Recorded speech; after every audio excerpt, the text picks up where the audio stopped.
I kid, but I think she'll probably end up getting her vision back just in time to witness the deluge. Look, my sight's back. Oh, man. Anyway. It's like, quick, blind me again.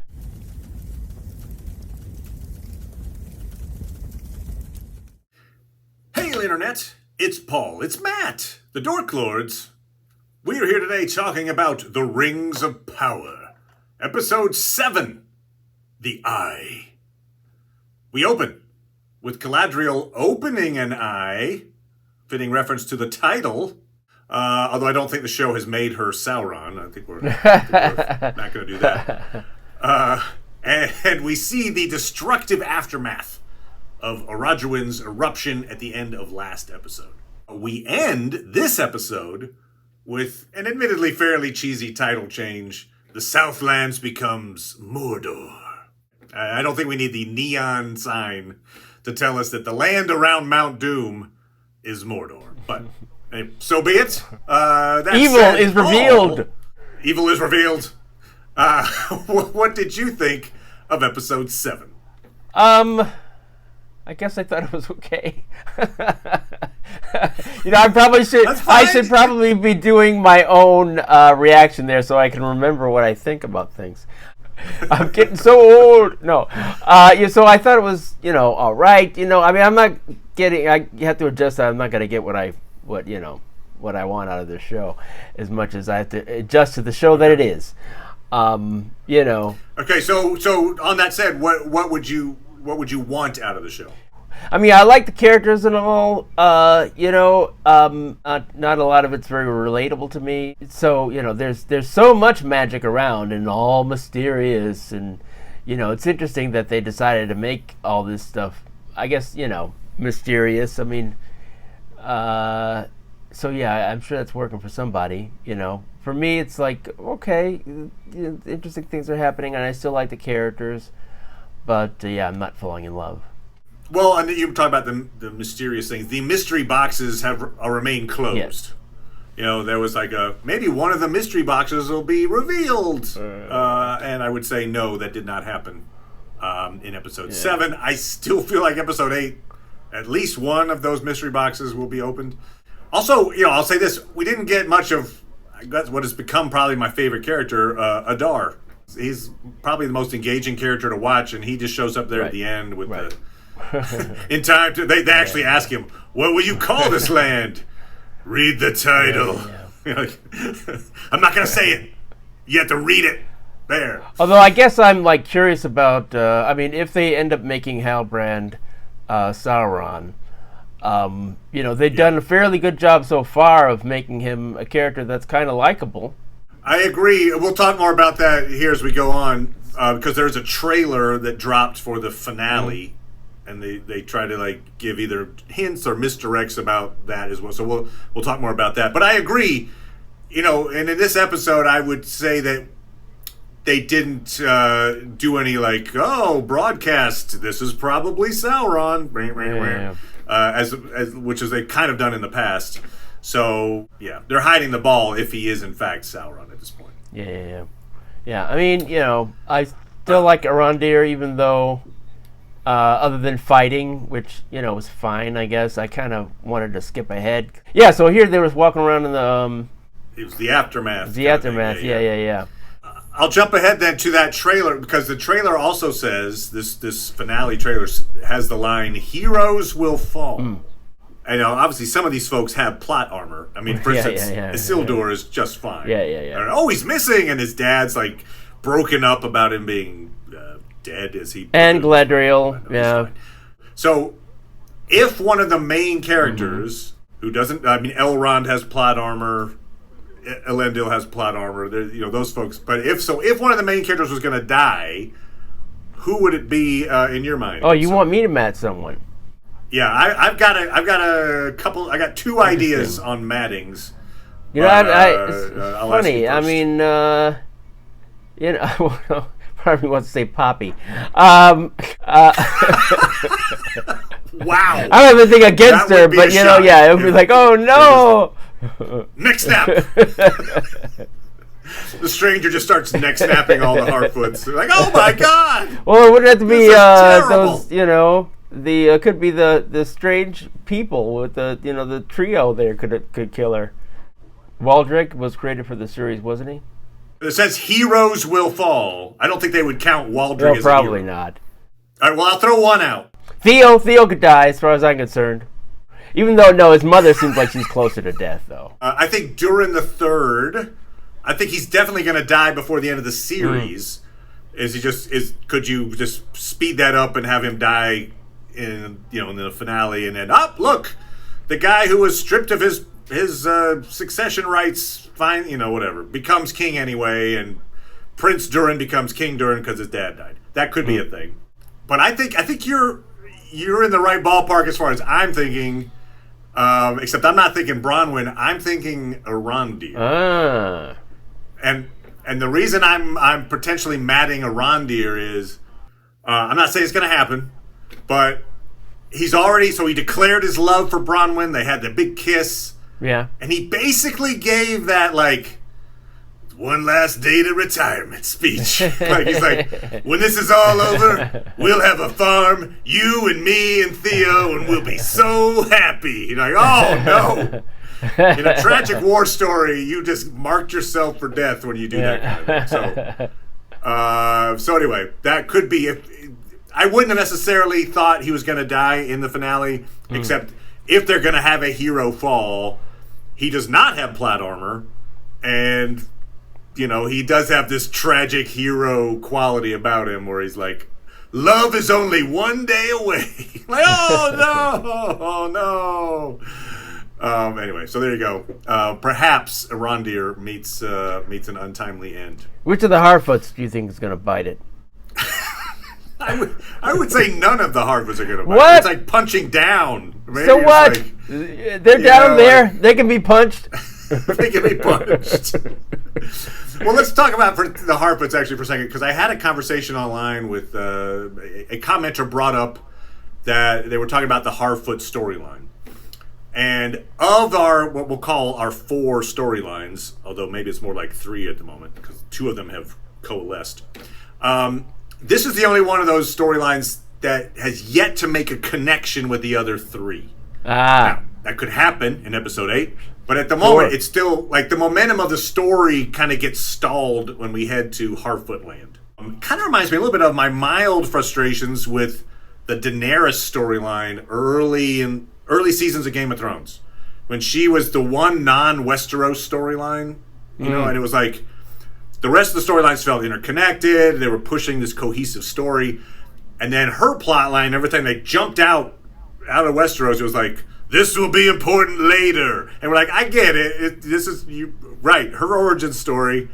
But it felt like, it's like the story takes a break and then it's back. And that's kind of where the Harfoots are like, the story of everything else is happening takes a break while we see the Harfoots. And we're like, this relates. But you haven't pointed that out yet, and this is a little frustrating to watch. And I think that's what I was sensing that frustration from some of the commenters. Compiling we don't know who the stranger is with, and we don't know how this story interacts with the others. I can see that. They actively try to stay out of everybody's way anyway. Everybody's trying to, they're trying to avoid the story. No, go away! What are you doing? Why are you following us? We're trying to get away. And my memories of them with Lord of the Rings, it's always like, oh, there's somebody down there. Go get something to drink or something.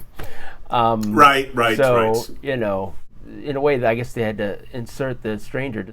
It is obvious that the stranger is the connection to the other 3 storylines, right? I mean, I think if it wasn't for the stranger, the Harfoots would just be avoiding the story. So the stranger is going to bring them into the story in some way. So the trailer for this finale, we see a shot of the 3 priests. I would say the implication is that the 3 priests are using fire in some way, and they're having some kind of a duel, it seems, with the stranger in what looks like maybe like a Stonehenge type circle of stones. And we get a voiceover I don't think the priests are saying the line in that moment. Now, it could be that the priests say that line somewhere else and they just voiced it over the top. But I'll just say that for the sake of who says this line, I don't think it's 100% sure who says this line. But the line is, "You will be known at last for who you truly are, for you are Lord Sauron." The implication of the trailer is, it must be the stranger. That's the only person they're talking to. All right. So they want us to associate that with the stranger. But, I mean, this whole season has been leading up to a Sauron reveal. Right. Would they telegraph it in the final trailer? I would say no, they wouldn't. Okay. But I don't know what your thoughts are. Other than they're letting you know that it's going to happen, right? Right. You know, we do actually know the three priests have been identified. I don't think in the show necessarily, but maybe in the credits. But at least online, they've been identified as the Nomad, the Dweller, and the Ascetic. Are you familiar with those peoples? No, those are created for the show. Oh, okay. And so yeah, exactly. Much is. And so I think the stranger kind of fits into that mold, right? The Dweller, the Nomad, the Stranger. I think he's supposed to be the fourth member of this group. Almost like a Four Horsemen of the Apocalypse type of thing, perhaps. All right. And the priests all seem to have similar powers over fire, like that he does. So I think they are of a kind. And maybe they need the stranger to complete some kind of ritual, maybe like summoning Sauron, something like that. I don't know. Okay. That's kind of my thought as to how the stranger fits into their culture and how that might fit into the Sauron narrative. But speaking of Sauron, Halbrand is heading to Eregion. The finale trailer does show Kelleborn, our elf, talking about like a new power, and we see molten metal being poured into what looks like a ring mold.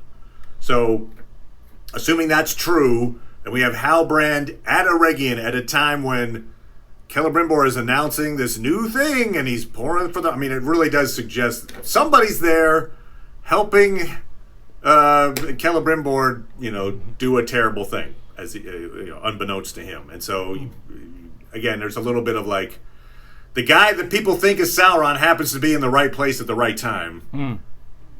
So there's maybe he's Zelig. He's just always around when bad things are happening. He's not the one. He's just like take a picture right next. You're like, oh, he was there. Getting it's some Forrest wine. Gump, just hanging out. Yeah, that's right. Oh, I'll tell you what. I'll give my my final Sauronometer ratings. Ooh. So last week I had Halbrand at 80%. He's still my Sauron pick of the week. But But as I mentioned, nothing in his dialogue like set off alarm bells. So I'm going to drop him down to 70%. Okay. We had another week without Gil-galad. I feel like he's not really a major character this season. So while it's still possible, I'm putting Gil-galad's Sauronometer score at a measly 10%. Wow. And so that leaves 20%, a slight rise here, for character we have yet to meet. I do, in the finale, if in the middle of that speech when Kelleborn talks about a new power and blah, blah, blah, if he introduces us to his new advisor, ding, ding, ding, that's your Sauron. Meet Jerry. He's been helping me a lot here. Okay, there we go. That's your Sauron. Got it. But yeah, I still feel like Halbrand is probably the direction they're going. So what's the stranger then? What is he? I think he's 0. I don't think the stranger 0. is Wow. 7. Okay. I know, that's a bold statement because when he turns out to be, I'll be like, I said 1%. I meant 1%. I just don't see it. I mean, is it? I guess theoretically, is it possible? Yes. Yes, it's possible. I think I'm placing way too much faith in the fact that the Harfoots, particularly Nori, believes in him. Right. And I just don't think the show is going to be like, that Nori was an idiot. Look what she did. She believed that guy was a good guy who was going to help everybody out. Turned out to be the devil. Nice job, Nori. So yeah, Now, based on that, though, do you think that Halbrand knows that he's Sauron? I don't know.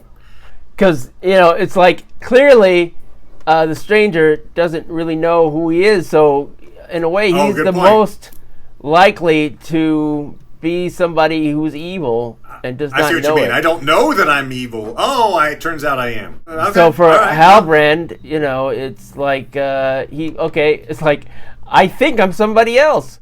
For instance, in this episode, the way that, if indeed he knows he's Sauron, and he's been conning people the whole time, right? Which would be, I think, very unsatisfying, but might be. It's what I think the direction they're going.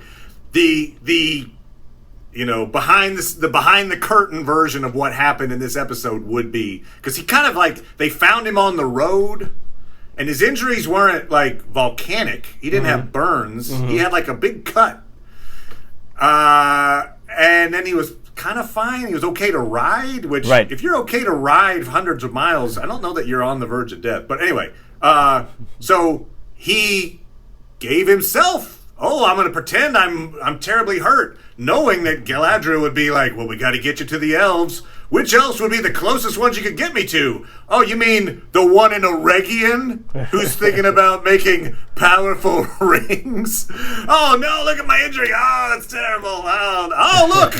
Now I'm in the right place, and you brought me here. Anyway, again, like the amount of conning that has to go on to make that believable is insane. But that could be what is happening. Okay.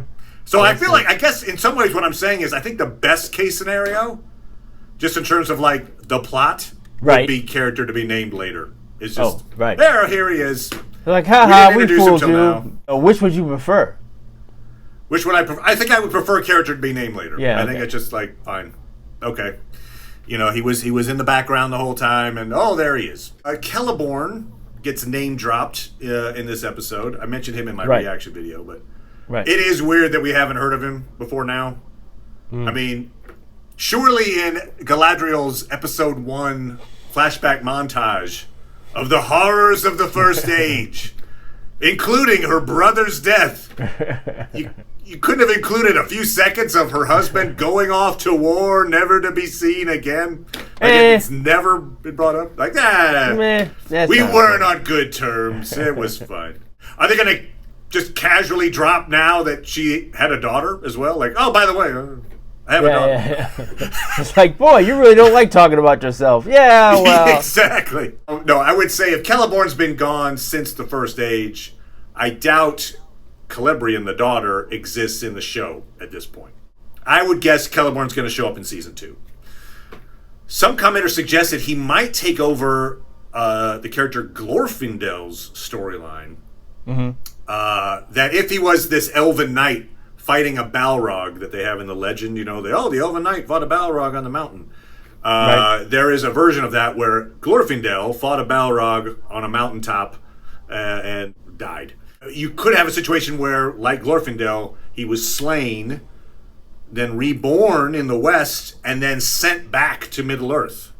And so, theoretically, you could have Kelleborn arriving from the West, and that's why he hasn't been in contact, because he's been he's been overseas, he's been in the West. So, that could explain why he's been out of touch. That theory actually sounds better than my theory, which was like, Kelleborn, if he's the elven knight from this legend, he's trapped with the Balrog in Khazad-dûm. The more I think about that, there's probably a very slight chance of that happening. So I like that. I like the he replaces Glorfindel idea better.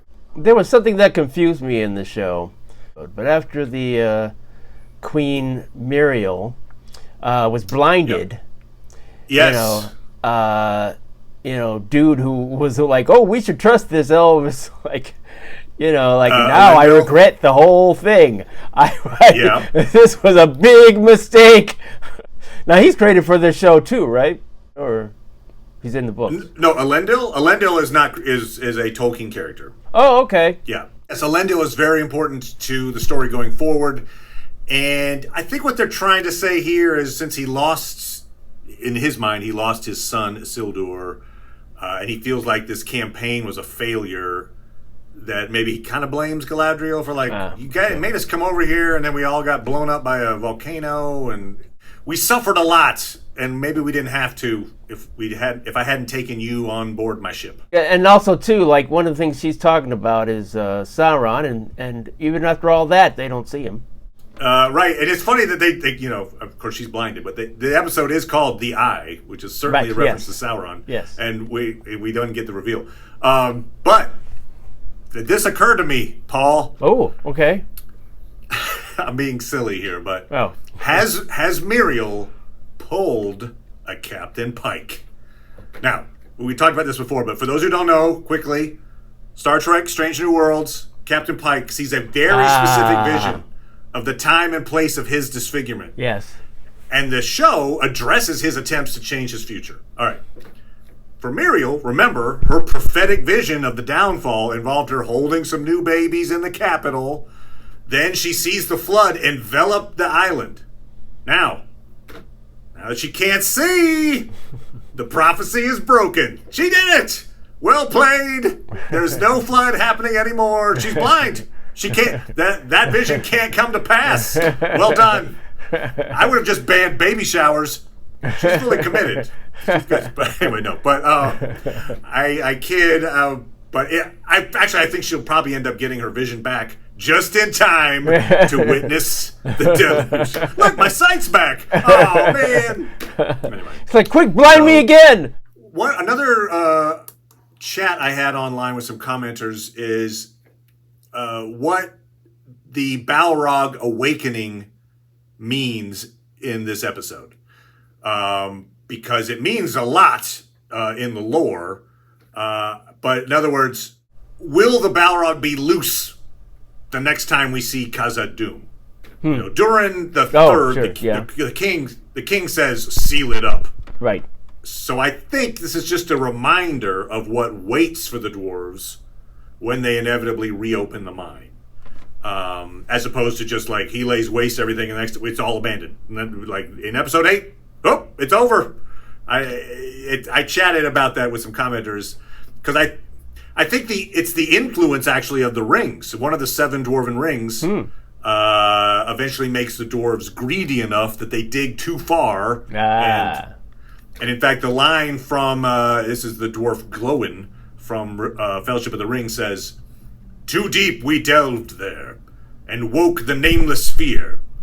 Long have its vast mansions lain empty since the children of Durin fled." But that's all Third Age stuff, so it's all thousands of years later when that happened. But so, in other words, it says they woke the nameless sphere at that point, suggesting it was asleep until they woke it up. Here, it is awake, so you're like, wait, oh, okay, crap. Does that mean game on? I don't think it means game on, but we'll see. We'll see. Maybe they are pushing that storyline really far. A couple of Easter eggs. There's a lot of little Easter eggs in this. I'm just going to reserve it to 2 Easter eggs that are somewhat related. When Muriel essentially makes an oath to Galadriel to return to Middle-earth to fight Sauron, she does her whole touch your face thing. You're like, oh, sure. Crap. Yeah. She invokes her father's name. But she doesn't say Tar Palantir. She calls him Inziladun. That seems trivial, and maybe it's just the show thought the name sounded cool, but it could mean something more serious. Oh. If you overanalyze it, Paul. Ooh, go ahead, do. Which I've never been known to do. So, Tar Palantir was born in Ziladun. That's Adonaic. It's the language of the men of Numenor. So that was his name as a boy. There was a tradition that went back several generations of Numenorian rulers. They would embrace their elven names as a show of solidarity with the elves. But the elvish language became banned in Numenor. So when Inziladun ascended the throne, he had a choice to make. And he decided to use the elven name Tar Palantir. Okay. It was making a statement, I'm pro-elf. Sure. I'm with the faithful. In contrast, what we'll see, Pharazôn kept his Adonaic name when he took the throne, signifying he was a member of the Kingsmen and against the faithful. Okay. Had he taken an elvish name, he would have been Tar Calion. So, anyway, all that is to say that Muriel using her father's Adonaic name could suggest that she currently aligns more with Pharazôn and the Kingsmen. I mean, I do remember he was all for them going to save the Southlanders, so it's not... The idea that she'd come back isn't necessarily against the Kingsmen's wishes. So anyway, perhaps her blindness is some kind of like metaphorical blindness as well, Paul. Interesting. Ooh. All right, just throw that in there. Yeah. And then the other Easter egg would be that Bronwyn mentions that the survivors are going to head to Pelargir, and that is a majorly important region in the lore. When Numenor starts colonizing Middle-earth, the faithful that we just talked about, they create a settlement at the port of Pelargir. While the Kingsmen set up shop farther south at another port region, Umbar. So anyway, this would be interesting if they go this route. It'd be interesting to see if this is like the start of a colonization story arc. Anyway, so just throwing those out there. All right. So, article came out. A Hollywood Reporter talked to the showrunners. And there's a couple of interesting quotes that I want to just cover briefly. So, one major focus of the new episodes will be the show's big bad Sauron, who's been said to have returned to Middle-earth, but seemingly has not showed up yet. The Second Age's version of Sauron is not a flaming eye on a tower like in Rings movies, but appearing in his, quote, fair form as a deceptive character. Fans have eagerly speculated certain characters might be Sauron in disguise, which is precisely the sort of engagement the writers hoped to see, is what it says. So, to me, that sounds like Sauron is, in fact, a character in disguise. Okay. Yeah? Sure. As opposed to character to be named later. It's like, oh, poor old character to be named later. I mean, I guess, unless they just really want to shock everybody, and it's like, we really want them to do this so that they're really shocked when they're wrong. Right. Yeah, good point. Next quote. Now that the production has found its stride post-pandemic, new episodes will likely be produced considerably faster than the debut batch. Still, McKay notes they expect to work on season 2 for, quote, another couple years. Oh, okay. So, I mean, that surprised me. I mean, they just started filming season 2 like a week ago. Okay. And I'd assumed they'd have it ready late next year, maybe November 2023. But another couple of years suggests it's not going to be ready until 2025. And, I talked about the story momentum with the Harfoots. This seems like a misstep, really, for Amazon. Like, season 2 got greenlit years ago. It's not like, it's season 2. Right. Are we, can we do it? No, they knew they could do it. It's just odd that their plan was to take such a huge break between season 1 and season 2. Well, if they're starting to shoot soon, maybe they just anticipate that it's going to need that much work before it gets... Sure, but wouldn't they have anticipated it was going to need that much work a year ago? If they knew how long it was going to take, why start now knowing it ain't going to be finished for a long, long time? Yeah, anyway, I don't know. I mean, it's odd, I guess. But I kind of feel like, with Game of Thrones, you had years between, seasons. There are shows that certainly have had years between. And although, for instance, Westworld kind of suffered because of it, right? It had years, and it came back, and kind of nobody cared anymore in this latest season. I've heard from people who were happy with this last season, but I think that's more in terms of the choices that people make, in terms of they get excited or not. Not to say the quality. I'm not talking about the quality of Westworld, the show. I was just saying. No, in terms of how people are excited about it or not. The viewing numbers went down. Yeah. This is probably the most, to me, the most important passage of their quotes. The call from the lawyers came into Amazon on a Friday in 2017. The Tolkien estate was going to entertain proposals for a Lord of the Rings show. Prime Video, along with every other entertainment company, was looking for the, quote, next Game of Thrones. Sources say HBO pitched the estate on retelling Middle-earth's Third Age, essentially remaking Peter Jackson's beloved Lord of the Rings trilogy, which grossed $3 billion and won 17 Oscars.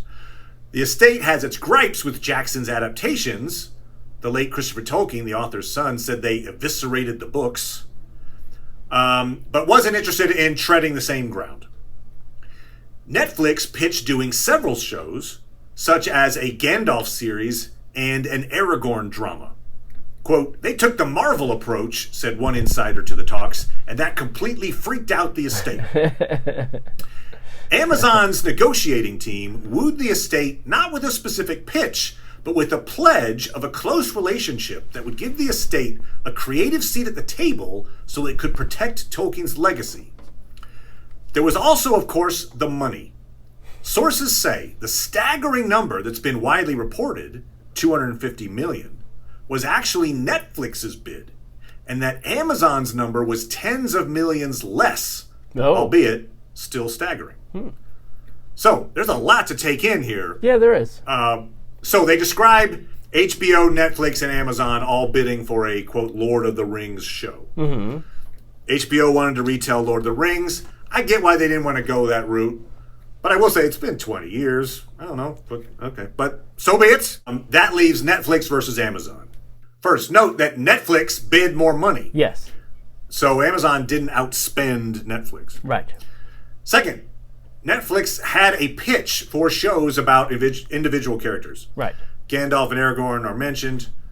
We'll get to the dismissive Marvel comment in a second. But the most baffling sentence in that paragraph is, Amazon's negotiating team wooed the estate not with a specific pitch, but with a pledge of a close relationship that would give the estate a creative seat at the table so it could protect Tolkien's legacy. Mm-hmm. Like, what? They showed up without an actual pitch, but said, like, hey, we'll let you guys help us decide. And, you know, the protecting Tolkien's legacy angle. I mean, this show is many things, good and bad. But protecting Tolkien's legacy, that seems far-fetched based on these first 7 episodes. I'll just say that. So it seems like, really? Okay. So what exactly is the Marvel approach? What did you take from that when they're like, they went with the Marvel approach? I have an idea of what that means, but I'm interested to hear what you think. I mean, not knowing the characters, just having them focus on a couple of the Gandalf and Aragorn. So you could compare that to Marvel, but you could also compare it to Star Wars, So they did a solo movie in a Kenobi series. Did a Boba they're Fett talking series. about and they're talking about doing Ahsoka, and so that has had mixed results. Sure. So it's possible that the family was scared that it would go that way, but actually, to me, I mean, I'm actually thinking more like the Bond estate, where they are very resistant to like television shows based on James Bond and other forms of media that are Bond related. Yeah, that are spin-offs or whatever. So, it just seems like they're conservative, like other estates have been, because they're afraid, like, oh, you're going to ruin it. When it's like, okay, but you could get more money, more stories if you let go. Not all of them are going to be excellent. Yeah, I mean, my interpretation of the Marvel approach would be like that they just have a bunch of films or shows focusing on one particular character, like you said, so Aragorn, for instance, and then occasionally showing how all these characters fit into a shared universe. The Tolkien shared universe is very, very well defined. I mean, could that have gone horribly wrong? Sure, yeah. And could it have also gone in a kind of a meh route a la Star Wars? Yeah. But it actually sounds like it has potential, frankly. And so I think right now, if you gave me the Monty Hall choice, you can keep season 1, The Rings of Power, or take a chance on the Netflix concept. I mean, I think I'd open the door to number 2. I think I'd take a chance on the Netflix concept. I don't know. Take a chance. Take a chance on me. Again, Rings of Power isn't terrible by any means. It just hasn't risen to the level I hoped that it would. But anyway, it's fascinating reading. I'm not sure the article is a positive marketing piece that maybe they thought it might be. It kind of comes out as like, wait, you came there without a pitch? And you underbid Netflix, and you somehow walked away with the okay. I'm glad you guys really committed. It's like we'll get these people who've never run a show before, and you'll have a seat at the table. Get into that part. And so it's like, oh, we could probably run Rush Hour to this guy. There's some weird comments there, and then the fact that it's going to take years, plural, seems. I was not ready for. I was like, oh shoot, okay, all right. So, any case, we come into the finale, where I feel confident we're going to learn the identity of Sauron, and this thing is going to basically be on hiatus for a long time after this. So this is kind of the last of the Rings of Power for a while. Sure. But yeah, we'll also be talking House of the Dragon, and we're going to be finishing up with She-Hulk as well, and then probably jumping into Andor. So, speaking of Star Wars series. Yes. So, come on back for that. Thank you as always, Paul. Appreciate it, good sir. No problem. And we'll talk to everybody next time. Bye. Bye.